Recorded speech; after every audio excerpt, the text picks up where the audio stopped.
Breaking down Arizona Wildcats football, U of A wins the 96th Territorial Cup game. This is a site that I could look at for a long, long time. The Cup is back in Tucson. 38-35 your final. I'm David Kelly, joined as always by Glenn Howell, U of A football class of 1985. And Glenn, just nice to get the monkey off the back and break that 5-game winning streak. Just a great day at Arizona Stadium.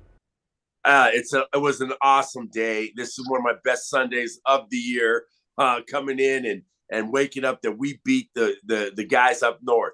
I just want to say that the offense did what they had to do. They ran the football. They made it uncomfortable for Arizona State, had them on their heels, and we just played a good offensive style of football. That I like the running of the game, giving it to Michael Wiley. Even though he only had 12 carries, he had 214 yards on the ground, which is unbelievable.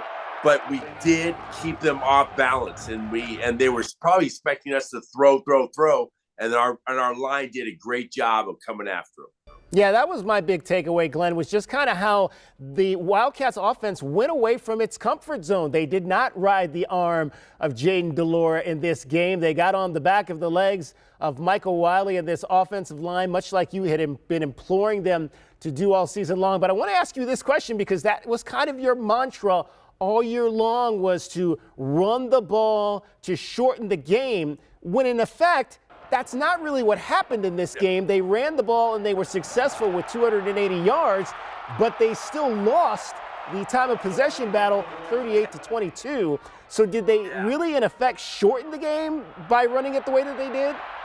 No, what they really did is that they scored too fast. That's what they did. We scored too fast. We scored on like a 6-second play with Michael Wiley with all those doggone runs he had.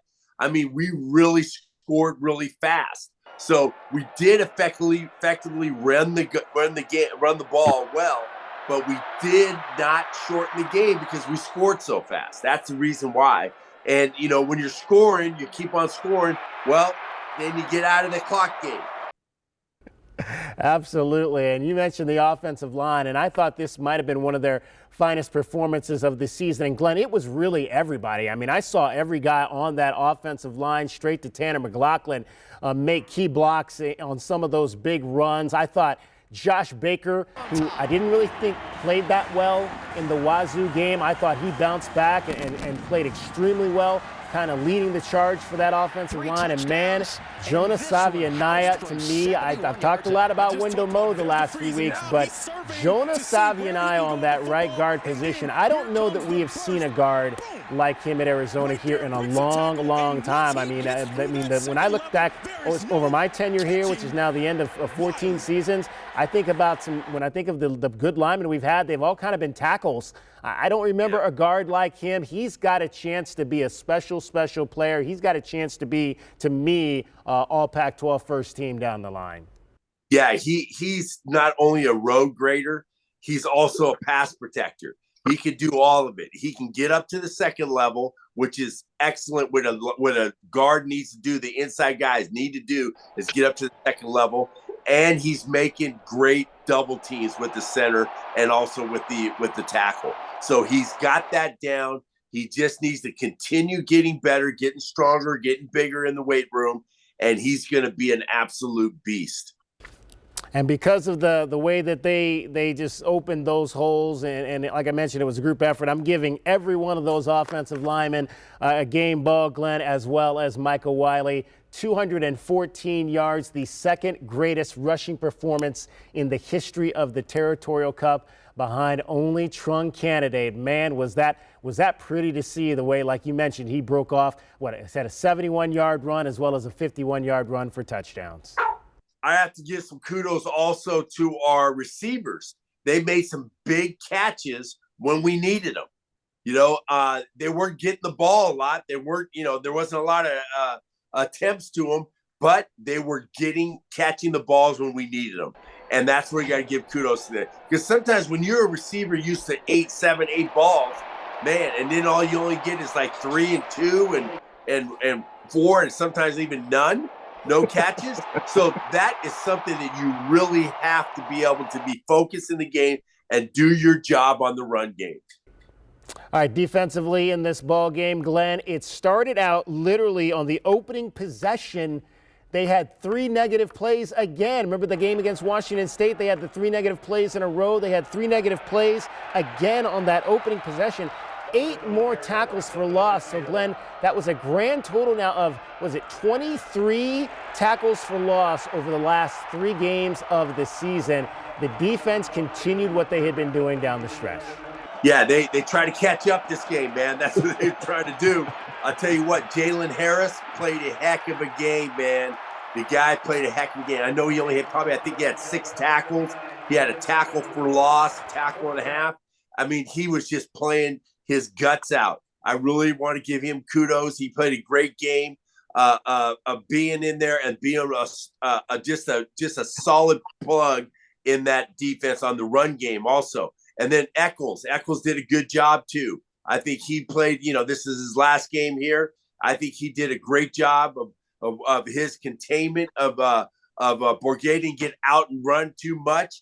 And, we did a pretty good job, I think, of containing, but I have to give Mr. Bourguet, Trenton, man, you balled out. You played your buns off. I'm telling you, you really played a great game. And he should hold his head up high. I don't know what they were saying about the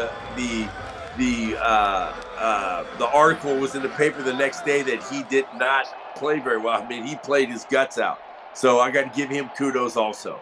Yeah, I mean, I guess I shouldn't be surprised by Trenton Bourguet. I mean, I've been watching this kid play since he was right before high school, around 8th grade. But I really was surprised because I think you really have to kind of see it for yourself in person to kind of really get that feeling that this is a kid that can play at a high level at this level. But man, Glenn, was his precision passing game. Yeah. I mean, that was just so impressive. I mean, it was like 1, 2, 3 drop and get rid of the football on time to his wide receivers. That drive to start the third quarter when he went 6 for 6 for 59 yards. I mean, that was a masterpiece of passing offense to lead them down on that first drive in the third quarter and get a touchdown. And all those third down conversions he made, those were the things that was really impressive with him, calm and collective and just getting it done under pressure, getting under duress, making plays. That the kid played great. I think you cannot put anything on that kid that he did not play a good game. Trenton, congratulations. I'm looking forward to watching him play the next couple of years. But I'm going to vote for him and root for him for 11 games. He's going to be good for 11 games. I'm going to be on his side. But that 12th game, I don't know. Here we go. We have to go another time. You mentioned third down, man. They were 9 of 12 in the conversion, what I call the conversion downs, which were third and fourth down. 9 of 12 in that ball game. 39 first downs in that ball game for the Arizona State Sun Devils. I mean, it was great to see the amount of support that Trenton had, all the gold that was sitting in the Zona Zoo. It wasn't a tradition home game because of the holidays, so they were able to open up some of those tickets for other fans, and the Bourguets got a boatload of those seats, so it was kind of weird to see all that gold in the Zona Zoo, but it was kind of great to see them cheering for the local guy. I thought it was funny. He came out and talked about how he had never missed a home game, and he used to stand in that first row by the visiting tunnel and shout at guys like Mike Bercovici when they the tunnel, and now Mike Bercovici is his coach, his ex-coach. So, I mean, just a great moment for that young man, that family, his brother Coben, who's also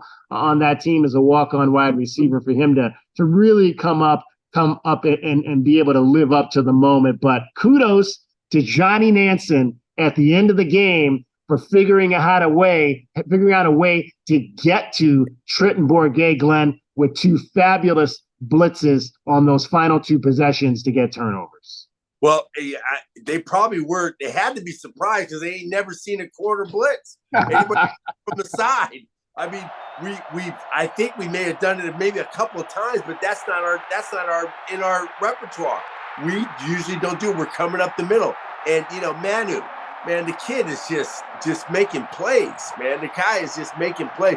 And then Isaiah Taylor, man, he was great on the run. He was great on getting the deflections and catching balls, and the whole defense just played an exceptional game. And if you looked on paper, you would not think that defense played very well. And I think they played pretty good, getting those 5 turnovers. That's you can't win with 5 turnovers. Yeah, I want to show both these plays real quick here, Glenn. And you mentioned early Hunter Echols, and I thought he was key on this first play here because he kind of took the tackle down a little bit to allow Jacob Manu to come in clean off the edge to meet Jalen Harris at the quarterback at the same time, and Jalen Harris able to knock the ball out. And then the second blitz, like we talked about, the corner blitz, because we didn't really see a lot of corner blitzes.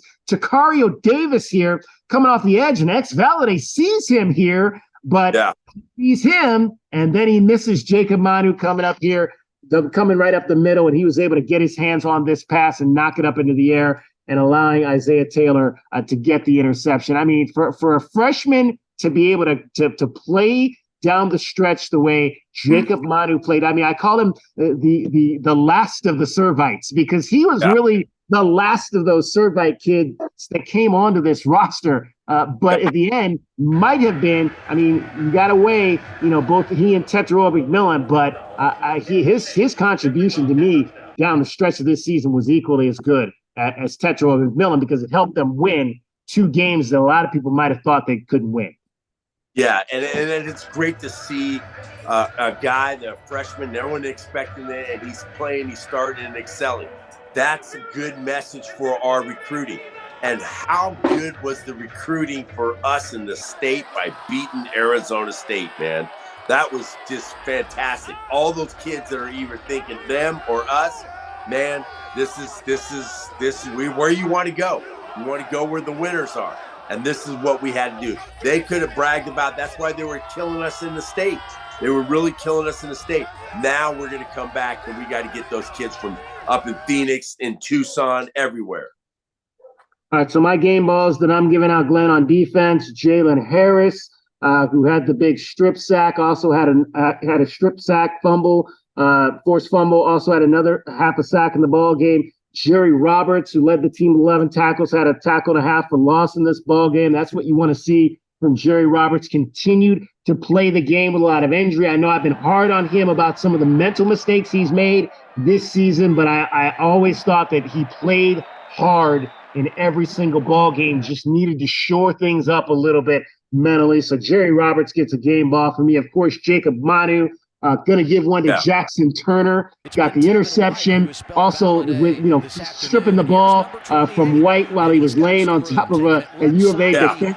And another one of the turnovers. And then Trayden Stoops gets my other defensive game ball. Thought he covered not just well in this game, but really well down the stretch. Yeah, he got barreled on the one touchdown by Conyers to give that one up. But overall, thought he covered extremely well down the stretch, particularly in this ball game, and got his hands on that ball to create another turnover. So those are my game balls on the defensive side. And on the game ball, I want to give is the silent killer is Kyron Bars.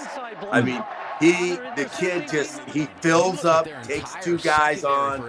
He may not get all the tackles, but he's creating for other people. Him and Salvea, they did their job on that inside, man. They really did their job. And I think that Kyron, he's just been doing his job silently, and he doesn't get the stats. He doesn't get all those big, the sacks and all that other stuff, but he allows the other players. And that's a tough thing to do. And I want to give him a game ball. All right, and my last game ball, my special teams game ball, Glenn, is going to go to DJ Warnell. I've given him a few this season. He had a fumble recovery. He also had a special teams tackle. He always seemed to be, I remember, in the preseason when Jed kind of talked about, who's going to be that special teams, the best player on special teams. Well, we'll give out our MVPs next week, and for me, it could be DJ Warnell. I'm still deciding on him and a couple of guys, but I just always thought that he was around the football on punt return and continually was able to make plays on both the coverage teams, both the punt return team and the kick return coverage teams. Yeah, he did a great job on special teams, and these kids played their guts out, man. I really thought that we played really, really hard, and I'm really proud of those guys and all the former alumni. I've been talking to a lot of guys, and they're just so happy in the direction that we're going. We look like we're enthusiastic. We look like we know what we're doing.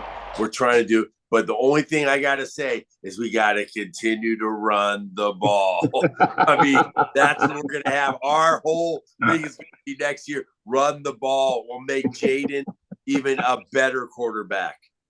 Well, it's funny, Glenn. I sent out a tweet as I was watching the game, as I was breaking it down last night, and the tweet I sent out was, "Man, football is a beautiful game because you can run for 280 yards, and at the same time, you can't get 1 yard."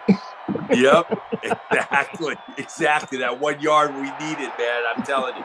But listen, if you run the ball, and you just look at the Oregon State game. They threw the ball 13 times. That's it. And they were only completed 6 completions. And they beat Oregon. Oregon State did. They ran it down their throats, man. And that's what I think we can become that team because we got the backs to do it. Well, you mentioned the recruiting battles in state, and they are about to heat up because the Arizona State Suns went out and got coach in Gillingham, the offensive coordinator at Oregon. He's a young guy, just 32 years old. Not exactly. I mean, I've always said about both these jobs, Glenn. I think the coach that these programs need is a young, up-and-coming coach. For me, it's more of a young, up-and-coming coach who has been a head coach before, not necessarily a coordinator who's never had those head coaching responsibilities. So going a little bit outside the box from the mindset that I would take, but a guy with a lot of energy, with a lot of ties within that Phoenix high school community. So it's going to be a very interesting battle now. And Ray Anderson came out in the press conference on Sunday and said, it's all about NIL. It's going to be a lot of talk. I'm interested to hear on Monday his thoughts about how he's going to try to keep his team together in this age of NIL when it seems like the prevailing narrative is some of these power teams are going to try to come at programs like Arizona and Arizona State and try to cherry pick some of those kids away with the influence of NIL. Well, the NIL has changed the whole ball game, man. We are everybody's a free agent now, man. It's really it's disheartening. I like that our kids are getting paid, but you know what? There should be some restrictions on NIL. Once you get the NIL from a team, you got to stay 2 years. Let's do it that way. If you're a senior, if you're transferring, if you've been there 2 years, you want to transfer your junior year, get out, then go. You know, there got to be some kind of restriction. That will settle everything down. We need to get salary cap. Each freaking conference has a salary cap, and they all should have the same. Big Five should have the same salary cap. And you could do what you want with that money, but you have a salary. You go over it, you get penalties, you get scholarships taken away. But if you stay right there, you can do whatever you want. That's what I think you should. How we're going to be able to really monitor this stuff until it gets out of hand, because it's already getting out of hand. And Glenn, might have been the most chippy Territorial Cup game in a long time. I don't remember that many skirmishes, in a lot of the games I've covered here. But that kind of had a taste back to the 80s and the 90s.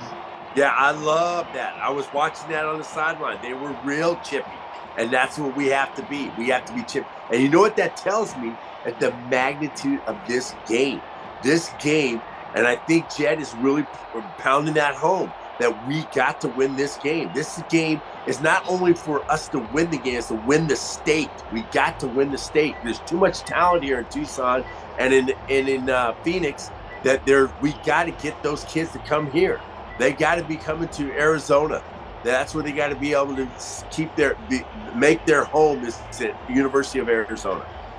All right, well, it's going to be interesting to kind of see how it all plays out. I know we talk about the excitement of new coaching battles. I mean, this is the third go-around. When you think about it, you go back to the first changes when Graham and Rich Rod, there was that battle. And then, of course, there was Sumlin and Herm Edwards. And now moving forward, it's going to be Fish and Dillingham. So hopefully both of these coaches can get these teams back to where they're perennial. As I've always said, I think both of these programs can be in that 8-win a season category. And if you can be a consistent 8-win a year program, there are going to be those years where you're gonna have talent to fall in at 11 wins and be in a larger conversation than where you are right now. So that's obviously continues to be the hope for both of these programs. All right. Normally this would be our final show of the year, but because we wanted to do a lot of focus on the particular Territorial Cup game, we didn't want to try to cram all of our end of the year stuff into this program as well. So we will be back with you again next week, and we'll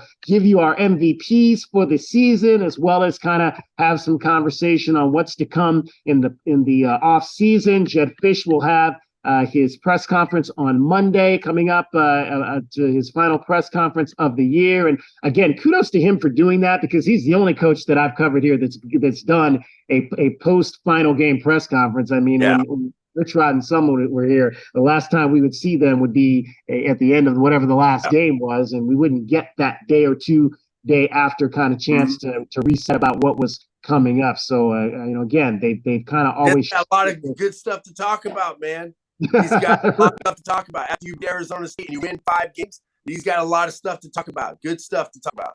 Yeah, well, a lot of great statistical seasons this year for University of Arizona. We'll get into all of that. That's going to be a recruiting conference.